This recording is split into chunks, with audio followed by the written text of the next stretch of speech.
Toi tu viens. Tu viens. À côté de ton collègue. À côté du collègue. Pas sur ton collègue, j'ai dit.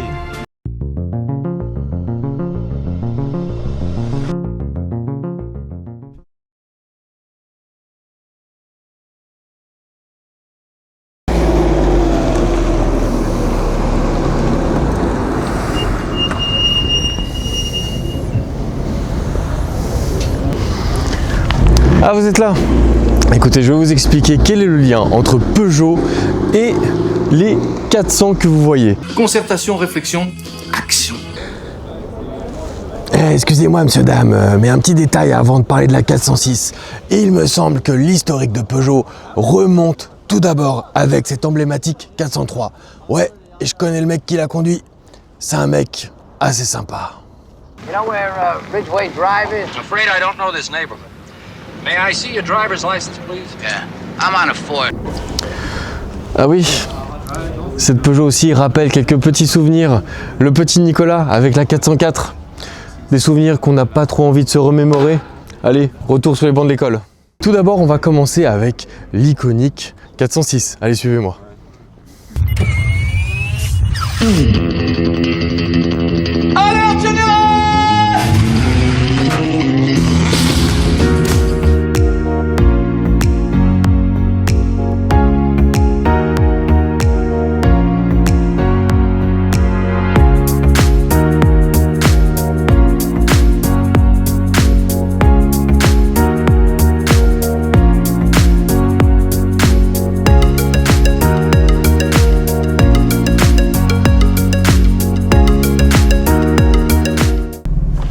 La ceinture, c'est tout bon?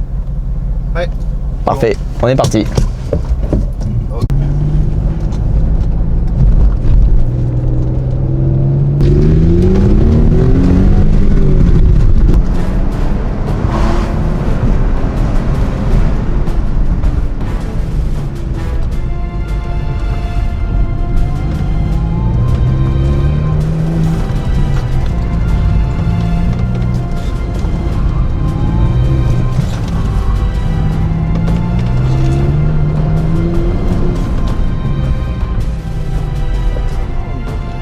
Ouais, il y a du monde.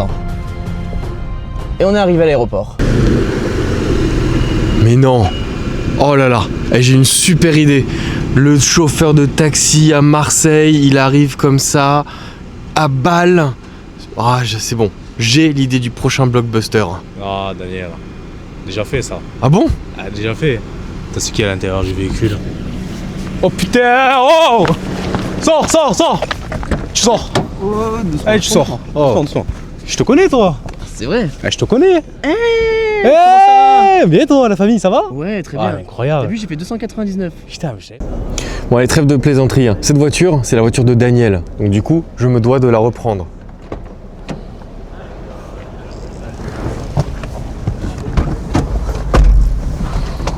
Aéroport, monsieur, s'il vous plaît. Oh non, c'est ma pause là. Ah, je suis très pressé, monsieur. Ok. Vas-y.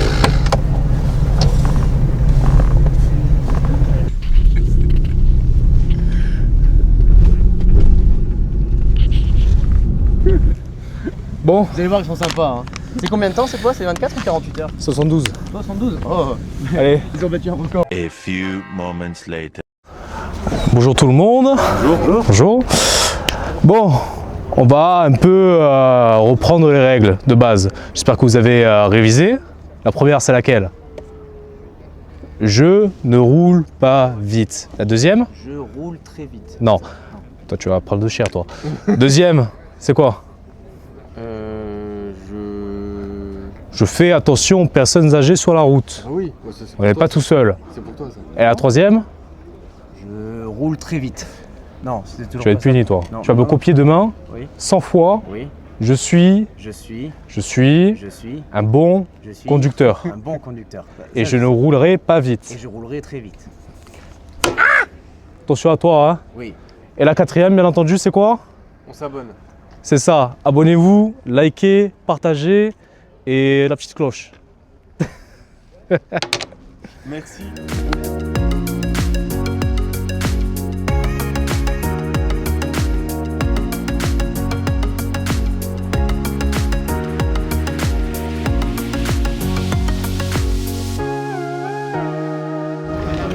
Nous sommes avec Julien, l'heureux propriétaire de cette 406 que vous avez vu dans Taxi 3. avec Le 3. Avec, on a quand même de Stallone dedans. On a les Pères Noël. Et puis, ouais, ils vont à la neige, c'est là où on la voit avec les chenilles. Depuis, qu'est-ce qui a fait que vous avez eu envie d'acheter cette voiture? Comme beaucoup, la passion de l'automobile, à cette époque-là j'avais 18-20 ans, donc forcément ça marque. Et j'en cherchais à refaire une réplique d'une 406 le jour où je suis tombé sur cette occasion. Donc je l'ai récupérée et la voilà maintenant. Vous roulez avec quotidiennement ou pas? Oui, je peux rouler avec. Ouais. C'est une voiture qui en fait a quand même un peu de kilomètres. Elle n'a pas été dans un musée pendant 20 ans. Elle a roulé comme une voiture tous les jours. Donc voilà, elle est dans son état. Je la refais au fur et à mesure, mais du coup elle peut rouler. C'est pas une diva quoi. Quand vous sortez avec, vous vous faites arrêter par tout le monde? Ah bah oui, les coups de klaxon, les clins d'œil, les pouces, et tout le monde veut faire des photos. Donc oui, bien sûr, ça marche toujours. Bon, disons qu'on a cette voiture et on va faire la suite de Taxi, mais le 6 en mieux. Sami Nassiri est dispo. Ce serait quoi le scénario de rêve? On va où et on fait quoi avec cette voiture?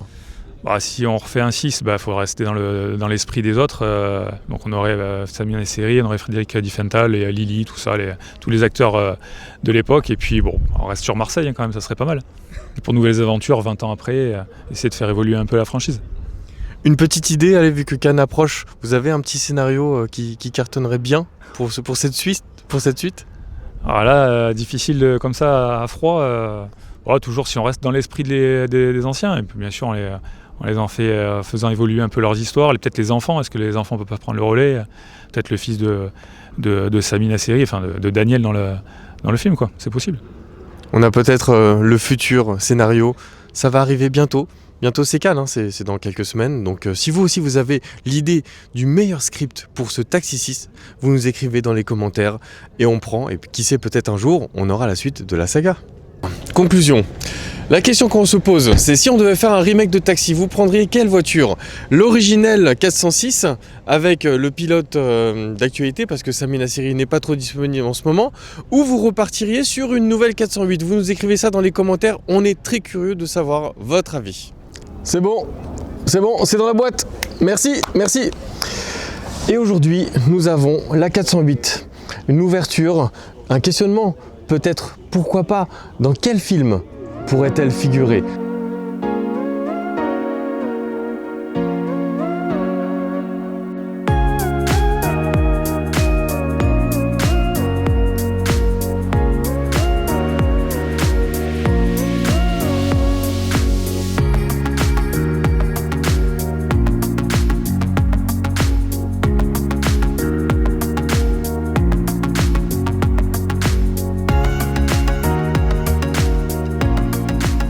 Mais alors, qu'est-ce qui n'a pas fonctionné, Peugeot a dû revoir sa copie et par la même occasion, pour s'harmoniser un peu avec le reste de la gamme, revoir la face avant. Regardez, ici, on voit l'apparition de double projecteurs. On a laissé tomber le croc ici.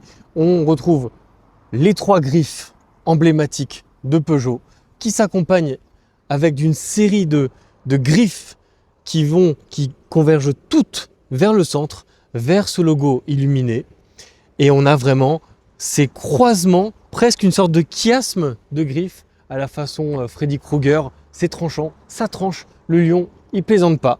Et regardez, on a une face avant vraiment charismatique, avec un verre à ne pas confondre avec le verre olivine. Ce verre là, il s'appelle le Green Flare. Alors certains voient du verre Hulk, d'autres voient un verre olive, certains voient même on va dire un panachage de chartreuse vert qui tend vers le jaune. Ça dépend où vous vous placez, ça dépend comment vous la regardez, ça dépend comment le soleil caresse la carrosserie. En tout cas, cette couleur glitter, on l'aime beaucoup, elle est très stylée. Maintenant, je vous emmène sur le côté pour faire le tour du véhicule. Sur le profil, on reste assez fidèle par rapport à la génération précédente. On a des roues 20 pouces avec les fameuses jantes asymétriques. C'est stylé, c'est beau, c'est propre. Et là, si je vous emmène avec moi le long du véhicule, vous allez voir, on reste toujours sur les mêmes lignes. Et maintenant, je vous emmène à l'arrière. Le plus intéressant, il est là.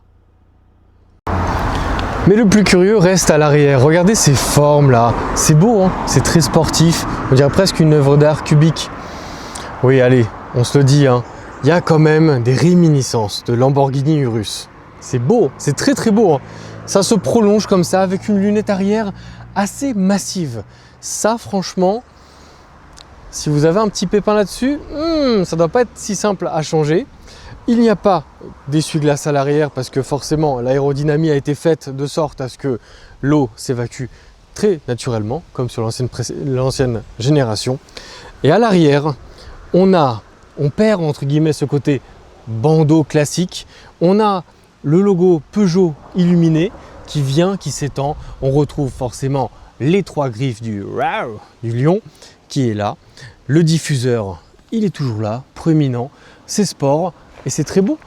On remarquera le logo du Peugeot qui s'est effacé au profit du lettrage.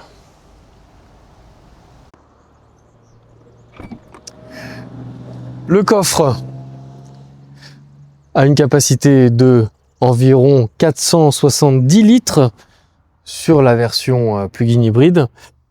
Et comme vous avez pu le voir, il a l'ouverture électrique. Le tout, hop, incognito. Et voilà. Du coup, vert olive, vert Haribo, vert Hulk, vert plutôt... La version plug-in hybride évolue, elle passe de 225 chevaux à 240 chevaux. Elle embarque une batterie de 14,6 kWh, ce qui permet d'atteindre les 85 km en full électrique. Nous, on a constaté une moyenne de 60-65 km de roulage en électrique. Vous pouvez désormais abattre le 0 à 100 en 7 secondes 5 et vous avez un couple de 360 Nm et une Vmax de 233 km/h. À l'intérieur, ça change pas trop par rapport à la version précédente. On a une instrumentation 10 pouces avec une caméra 360. D'ailleurs, vous pouvez même apercevoir ici notre caméraman Fabien. Non, il s'est caché. Bon, c'est pas grave. Vous pourrez le voir sur notre plan. Nous avons l'affichage 3D qu'on retrouve aussi sur cette version. Cette version GT est équipée du sound system focal. Il y a toujours les petits détails avec les surpiqûres, c'est bien fini, il y a du bon matériel, c'est propre. On retrouve les e-toggle pour les customiser, c'est très simple. Vous maintenez le e-toggle et vous pouvez choisir de le customiser avec un raccourci qui vous convient le plus ou non. Il y a un mur d'application avec des jeux, il y a des jeux sympas. Vous pouvez avoir l'assistant ChatGPT à qui vous pouvez poser plein de questions, qui peut vous guider, qui peut vous donner des conseils sur des établissements ou des restaurants. On retrouve l'éternel, les classiques levier de vitesse. La clé, heureusement, elle est encore là, elle est physique, elle est là. Dommage qu'on n'ait pas un endroit pour la ranger spécifique, on va dire. On peut la ranger ici par défaut, mais elle traîne toujours un peu ça et là. Des prises pour vous recharger. Là, vous avez l'Apple CarPlay et Android Auto que vous branchez en mirror screen. Seul défaut qu'on a remarqué, c'est qu'il n'y a pas la projection sur l'instrumentation du conducteur. Ça, c'est dommage, mais bon. Et autre détail qu'on peut remarquer aussi, c'est que le logiciel n'est pas si réactif. Notamment quand vous faites un guidage GPS, c'est un peu lent, ça rame un peu. Dernier petit détail, le volant, le petit volant qui est très beau, Peugeot. Quand on est grand et que vous mesurez 1m86, il y a un petit problème. C'est que soit il est trop bas, et là j'ai le volant sur les genoux, mais ça me cache une partie de l'écran. Et si je le relève, là, je ne vois plus rien. Donc ça, c'est le petit défaut quand on est grand. Sinon, le reste, à l'intérieur, on est bien installé. On a un accoudoir assez spacieux pour ranger des boissons. Et puis petit détail un peu trivial, c'est que la boîte à gants a cet atout d'être réfrigérée. Ça c'est malin. Si vous voulez rafraîchir vos boissons, c'était le bon plan. Côté siège, on a une nouvelle sellerie qui allie un peu une sorte de cuir vegan avec du textile. Ça reste ok pour une version GT. On a un petit détail, une petite nouveauté, on a ce logo Peugeot qui est thermocollé au niveau de l'appui-tête. En tout cas, on est bien installé à l'avant et maintenant je vous emmène à l'arrière, tour de magie. À l'arrière, c'est quasiment un lounge. Regardez la place que j'ai du haut de mon 1m86, ça va. J'ai un bon ciel de toit. C'est un peu dommage, on a le toit entre guillemets mi-panoramique qui apporte un peu d'ouverture, mais on aurait bien aimé l'avoir complètement panoramique. Ça aurait été beaucoup plus sympa en tout cas pour la luminosité. On retrouve les surpiqûres à l'arrière, le rappel et surtout les enceintes focales à l'arrière pour profiter du bon son. On n'a pas oublié les passages à l'arrière, ça c'est cool. L'assise aussi, le cuir vegan mais qui est toujours assez doux. On retrouve aussi le tissu, des prises USB pour se brancher, un petit vide-monnaie, la climatisation réglable, un vide-poche et petit détail assez marrant et incontournable, là le fameux accoudoir pour ranger vos affaires, votre téléphone. Et petit secret, c'est cette trappe à ski. Vous pouvez demander ce que vous voulez dans la trappe à ski. Je pourrais avoir un jus d'orange s'il vous plaît? Merci.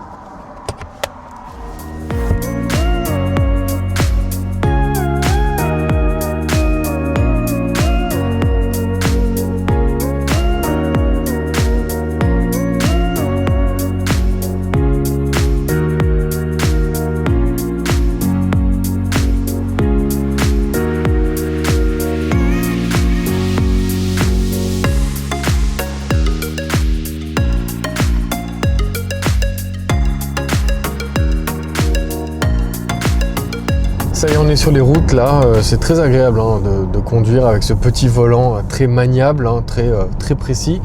La voiture est vraiment, elle rentre, elle se faufile, elle tient bien la route. Et ce qu'on apprécie le plus, c'est vraiment l'effort au niveau des suspensions. On est passé sur des dos d'âne assez costauds. Et vous savez quoi, on n'a même pas eu de choc au niveau du bas du dos. Ça amortit très bien. Côté sonorisation, il n'y a rien à dire aussi là-dessus. On arrive à avoir une sorte de silence jusqu'à ce que le moteur thermique reprenne le dessus sur certaines accélérations. Alors parfois il arrive comme ça, on ne sait pas pourquoi.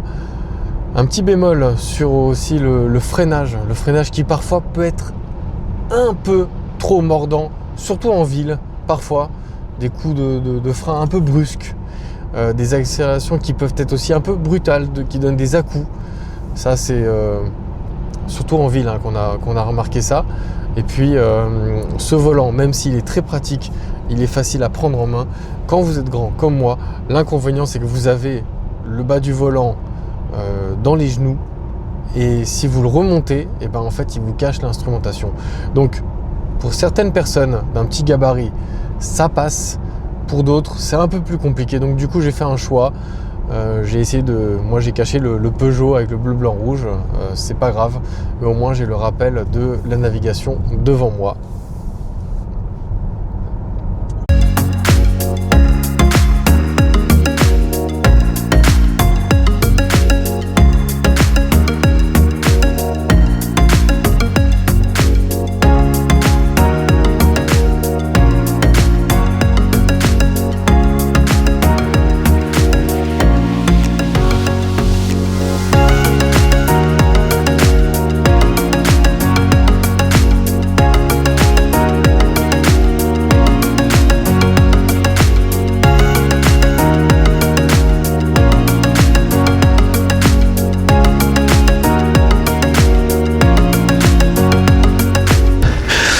Allez, Daniel étant occupé sur un autre essai, et je vous avoue aussi que l'organisation de celui-ci était un petit peu moins flexible que d'habitude. On a eu moins de temps pour travailler. Du coup, Daniel a eu moins de temps pour réviser un peu ses fiches, et je suis là pour lui donner un petit coup de main. Si je dois résumer en fait sur cette Peugeot 408 restylée, plusieurs choses à savoir. La première, c'est que le style a bien été réinterprété.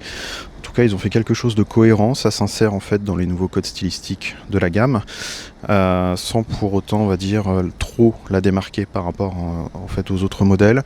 Ça ne donne pas non plus un coup de vieux en fait à l'ancienne génération. Vraiment, c'est une bonne évolution en douceur et plutôt cohérente. On garde quand même les codes de la marque visibles sur la face avant et à l'arrière. Donc pour le coup, je trouve que c'est un point qui est très réussi.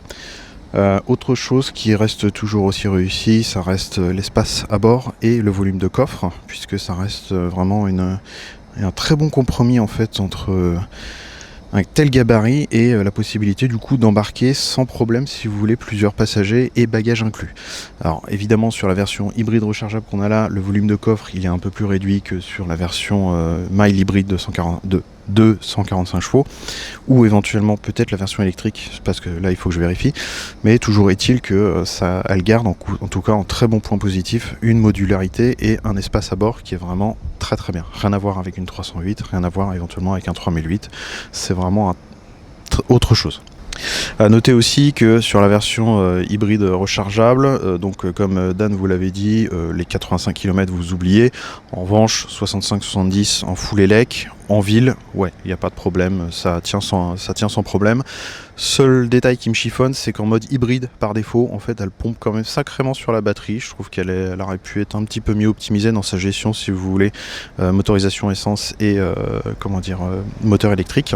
Néanmoins, pour des usages qu'on a fait, enfin en tout cas pour les trajets qu'on a fait, qui nous ont emmenés à la fois sur l'autoroute, dans les montagnes et sur de la ville, on est resté en consommation pure hybride, j'entends, en un peu moins de 3,5 litres au 100, ce qui reste raisonnable. Après, avoir évidemment batterie à plat, j'ai pas eu l'occasion de faire des relevés là-dessus, néanmoins vous n'allez pas faire de miracle. Sous le capot, je vous rappelle que vous avez un 1,6 litre de 180 chevaux, qui est peut-être vaillant, mais là pour le coup, vous sentez qu'il souffle sacrément en fait quand la batterie elle est vide derrière.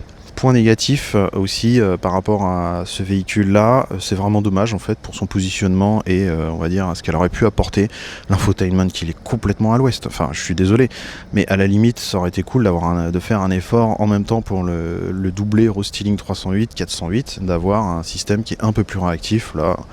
Là, ils se traînent quand même, je suis désolé, mais par rapport à ce que fait la concurrence, notamment avec des intégrations Google, ils sont quand même bien en avance par rapport à ce que Stellantis propose.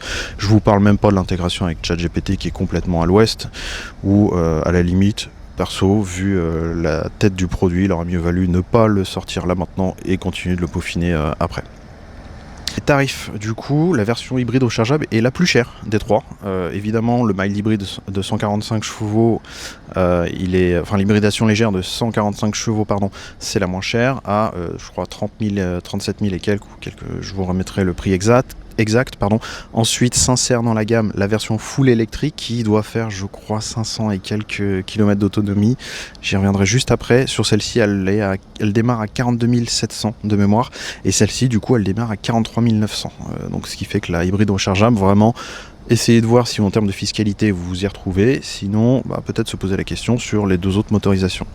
Concernant les deux autres motorisations, je suis vraiment curieux d'essayer en fait la version 100% électrique. Pourquoi ? Parce qu'en fait quand vous roulez uniquement en électrique sur la 408 hybride rechargeable, vous apercevez qu'elle a un comportement qui est très sain et qui est vraiment inspirant. Dans le sens où ça semble fluide, si vous voulez, une telle mécanique sur ce modèle-là. Du coup, je vais peut-être voir pour essayer de la version full électrique et savoir si effectivement c'est peut-être la meilleure des trois motorisations qui lui sied le mieux à cette 408. Voilà, je vous remercie, je vous embête pas plus, je rends l'antenne à Dan et à mes images aussi pour la suite de l'essai. Je vous dis à bientôt.